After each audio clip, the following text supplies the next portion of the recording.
Welcome back to Animal Crossing New Horizons. I'm Dear Darling. I shall see what's going on our lovely island of Fawn Hollow today. What was I going to say today? I genuinely don't remember. Like, immediately I was going to have... Oh, that's what I was going to say. I started recording the next series, the one which is going to be following on from Unpacking, because Unpacking's final episode is going up... not tomorrow, day after tomorrow, Friday. That's when puzzle series go up. It's an actual puzzle game this time, compared to Unpacking, which was more like a puzzle experience. And honestly, it's a lot more similar to Cosmic Express than I imagined. But anyway, hello everyone. Right now in Fawn Hollow at 6:07 p.m. on Wednesday, August 9th, 2023. Okay, it's not actually that similar, I'm going to be honest. Like, I mean, I'll tell you now, because as I say, Animal Crossing is kind of like the meta talk about the things. It's kind of like you get a sneak peek. It's like the Patreon of my channel, despite the fact I don't have a Patreon.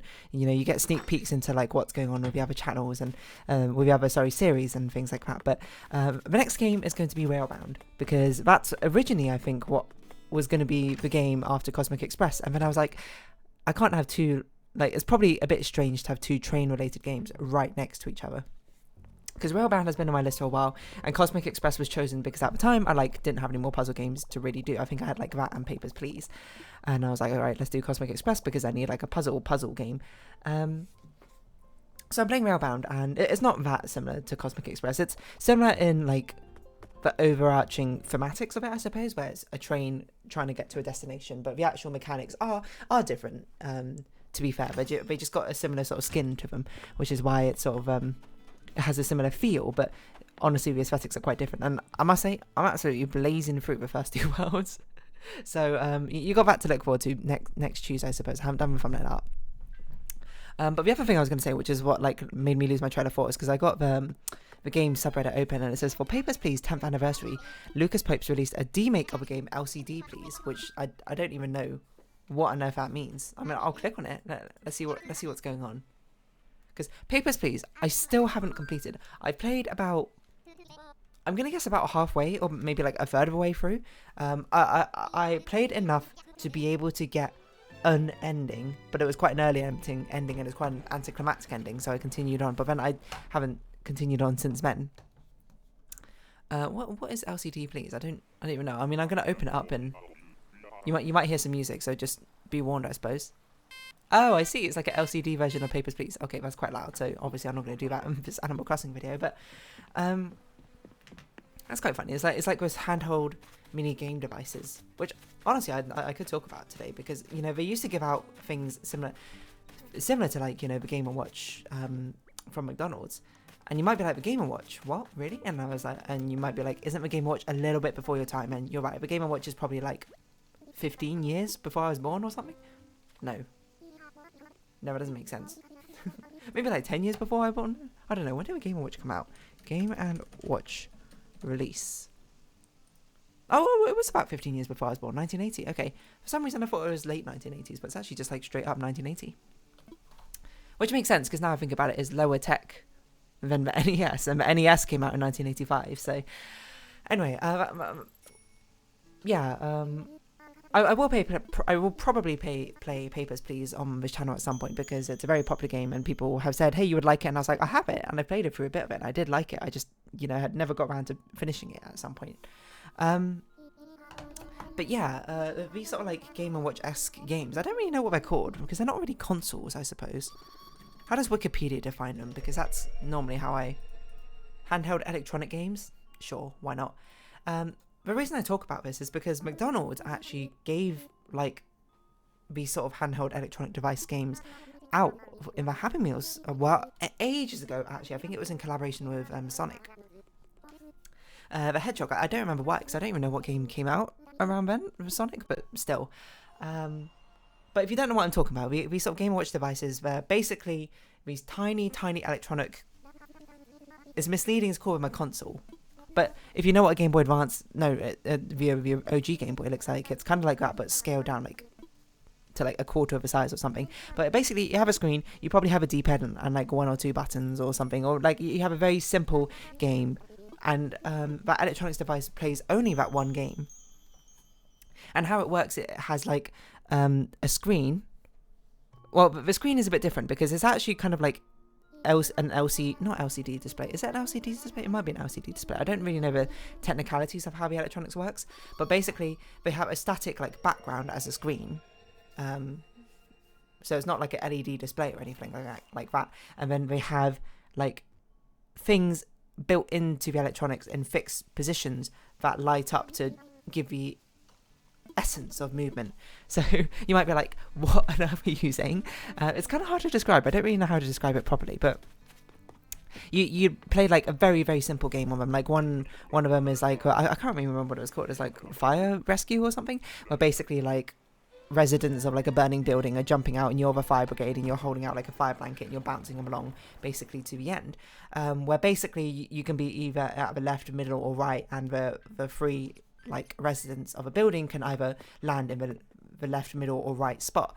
So they're like the fixed positions that they like land in, and you can see the animations are basically like pre-built into the screen. Like, how would I describe it? It's like, imagine instead of like rendering all these different animation frames and then playing with animation frames one by one, it's kind of like you cut out like all the different frames of the animation and stuck them onto like a piece of paper and then only shone a light on the ones which were relevant at the time. Like, it's so hard to describe.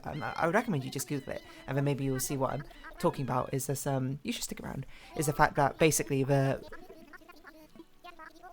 screen states are like pre-built into the actual console itself, electronic device itself.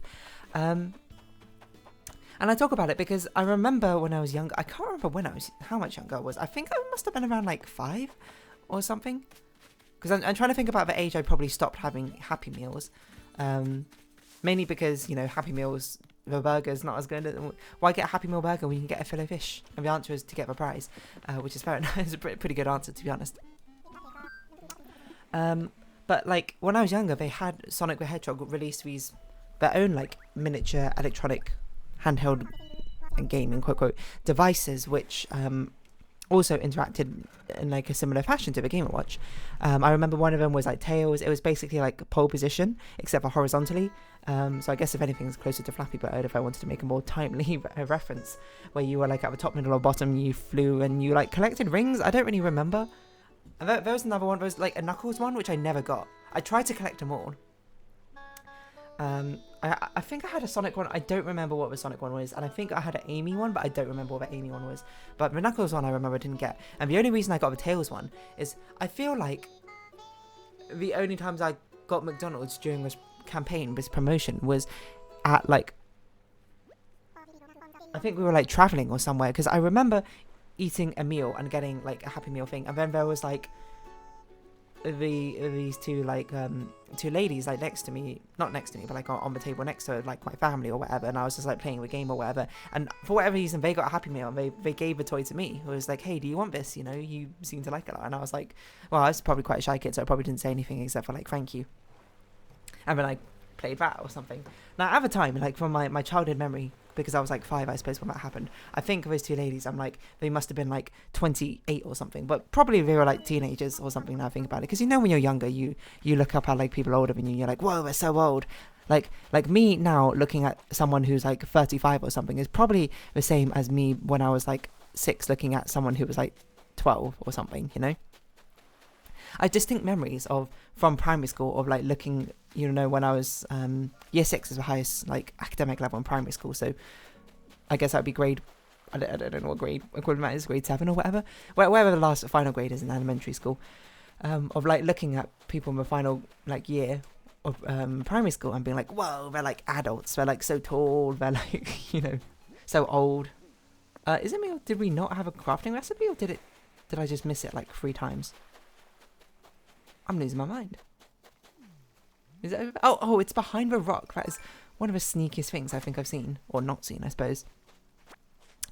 So yeah, in my mind, you know, from my childhood mind's eye, I'm just like, they're like 28, they're like almost 30, but you know, thinking back, reflecting, they were probably like teenagers or young adults or something. So it's very nice of them actually to give me a Happy Meal toy. I don't know why they had Happy Meal toy. Maybe they wanted it themselves and they're like, oh, this is a duplicate. Or maybe they just saw a child and was like, hey, this child will probably appreciate this toy more than we will. Here you go. I wonder if I can find it. McDonald's Sonic Games Happy Meal. McDonald's Sonic LCD games. Yeah, here we go. There were 6 of them. Oh, they were football related. No, there were 2 waves. That's right. Okay, so hold on. Let's see. Sonic LCD games. That's right. Sonic LCD games. Those are OG ones, which are these ones. Like this one was Sonic. I don't even remember it. But apparently there's a shadow one. I feel like I had a shadow one. I had this green Sonic one. The Knuckles one I never got. I'm pretty sure I had that Yellow Tails one. That's the one that those random like teens gave me. And then they did it again where they had like sporting versions. But this was much later, I think. 3rd set? They had a 2nd set too? Oh my god. Sonic, you have so many LCD games or whatever. Much simpler than I remember. They only have like 1 or 2 buttons on. So it's like the bare minimum, I suppose, of what it takes to have an LCD game. But I remember these. These are pretty cool. 2003. Okay, so I was 6. So that was a pretty accurate guess. We're 5. Better than pop stations. I don't know what pop stations are. Pakistan had a god-awful commercial to promote this. Okay, fair enough. So it's interesting because 1980, you know, this technology would have been like the cutting edge of video game technology, I suppose. Be like, whoa, LCD portable, like gaming things. Like, you know, if you were a kid, I assume back in 1980s and you got a Game & Watch, you were probably the coolest kid on the playground. You probably spent like hours after school like playing it because that was like the only game you had, you know, trying to beat your high score or whatever. Because, you know, certainly less is more in these sort of things when it comes to childish imaginations. You know, children can very much be entertained by the bare minimum. Not the bare minimum things, but like, I suppose what I should be saying rather than framing it in a negative light is framing it in a positive light where children's creativity is really unbounded. The simple pleasures that you can get from things as an adult, which probably bore you, you know, would be incredibly exciting for a child. I think that's awesome. That childlike wonder, you know, is something which should hopefully never die, but unfortunately, you know, it does lose its luster with age. So I was getting a bit sort of like existential here, but I'm also talking like really fast. And I know I normally talk quite fast, but I was like, I feel I should be more conscious with the speed I talk to make sure it actually communicates clearly. Because I mean, as good as it is having like a continuous stream of verbal tirade, I suppose, just coming out my mouth, it's kind of not really the point of communication, is it? Communication is not a speed run. Communication is, well, the basis of conversation. But anyway, so McDonald's had like these LCD-esque like game systems or whatever, and you know, I really enjoy playing them, to be honest. Which is weird to say because at that time, I certainly think I had a Game Boy at that age, around 5 years old. Yeah, probably.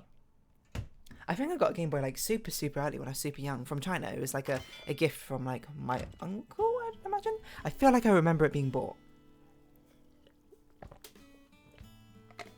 There's a Game Boy Advance SP, and we bought a load of games for it at the same time. One of them being Kirby's like Adventure in Dreamland. I can't even remember which one necessarily. But that one's very ingrained in my memory. I think I've told this story before, but I got to the final boss, and then the red light for my Game Boy turned on, and it was like low on battery. And then for whatever reason, my childlike brain was like, oh, you know, I better turn it off, otherwise the battery's gonna die. Despite the fact I was in the middle of a final boss. And also the saving system on that didn't work very well, so I assume it must be like a pirated version of a game or something, but it like just didn't save the game files properly over.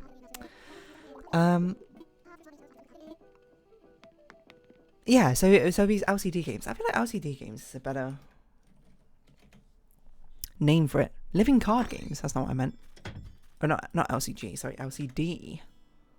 LCD electronic. Like what other ones are pretty popular? Game & Watch, X-Men, Spider-Man. I didn't realise there were so many, to be honest. You can get a Tetris one. Never got a Tetris one before. I'm trying to think what other ones I've had. What is this one? It does vaguely remind me of like Tamagotchis, I suppose. Which Tamagotchis were very much in the ballpark of my childhood. Like late 90s, early 2000s. Like, when was Tamagotchi invented? I must have spoken about Tamagotchis before. I loved them so much when I was a child. It was released in 1996? I actually thought Tamagotchis were released after I was born. They were actually released before I was born. Oh, okay, US in 1997. Okay, so they were probably like around the same time I was born. It's wild. Tamagotchis were so good. Are they like still a thing now? I don't know. That's a conversation for another time. I know I've already spoken about Tamagotchis, but it basically is like, I suppose, these Game & Watch, these LCD things are basically like just like taking, you know, the mini game portion of a Tamagotchi. That's just like it, you know. I must have had like more because, you know, when you're a child, I suppose, and you have an interest in something, and the adults are like, oh, you know, dear darling likes video games, we got to get her video game related like paraphernalia. And of course, you know, being an adult who's not necessarily, you know, up to date with all the like latest fads and video games and that sort of thing, they'll just like see a console, you know, a random thing which like, looks like a video game, which, you know, in like Toys R Us or something, and buy it and then give it to you or something, being like, hey, you like video games, this is what you want, right? And obviously, you know, as a child, you don't really appreciate, I suppose, the effort which sort of went into it, because you're just like, well, this isn't like a Nintendo game or something, or this is not like a Game Boy, what am I meant to do with this? But and as an adult, you know, it's like, I appreciate, you know, the fact that like these adults, obviously they're busy people, they don't necessarily have time to learn the ins and outs about the exact my hobby, like down to the detail and down to the level that I do. I appreciate the fact that they at least have the sort of awareness to be like, oh yeah, this is what, you know, my child relative or child family friend likes, you know, so I'll buy something at least somewhat related to my interests. Nowadays, though, I think if you were going to buy something like this, you'd probably just ask your parents. I don't know why, like, I mean, I guess my parents also didn't know much about video games, to be honest. But, I mean, to be fair, video games are kind of like a new thing. They weren't like even a thing in their childhood. Like, I don't know when the first event. When was Pong invented? Pong invention. I should know this off the top of my head, but I don't. 1972, yeah, so they were, like, born before the era of video games. So, I mean, I guess they kind of got introduced to it at the same time I did, to be honest. But nowadays, so they know about games. I don't really know how I was going with this conversation. So anyway, these LCD things, they're not like a defining thing in my childhood, but I did play with them quite a lot, to be fair. I feel like I had one, which was kind of like vaguely rocket shaped, you know, kind of like a Nintendo Switch controller, I suppose, a Joy-Con controller shape. And it played like Tetris. I feel like it was red or something. It might have played a few games, and Tetris might have been one of them. I feel like it played like Pole Position and maybe Asteroids as well. I don't really remember, which is just, you know, wild, I think, to think about, because it's so reductive. But I can sort of vaguely remember what it looks like. I don't know who got it for me. I don't know how much I even played it. But the only thing I can really say is I bet those things absolutely killed my eyes when I was younger. Like, my eyesight is not great now. Probably in part due to that. And also, these Game & Watch things, like, are super tiny. Like, they're like, hold them in your, like, palm of your hand tiny, aren't they? Wild to think about. Anyway, I'm going to round this episode up here, so if you have been watching, thank you very much. It's been Animal Crossing New Horizons. I've been Dear Darling. Likes, comments, subscription, shares, greatly appreciated. Twitter, Discord down below. Hope we see each other again, but for now, it's our farewell. So until next time, bye-bye for now.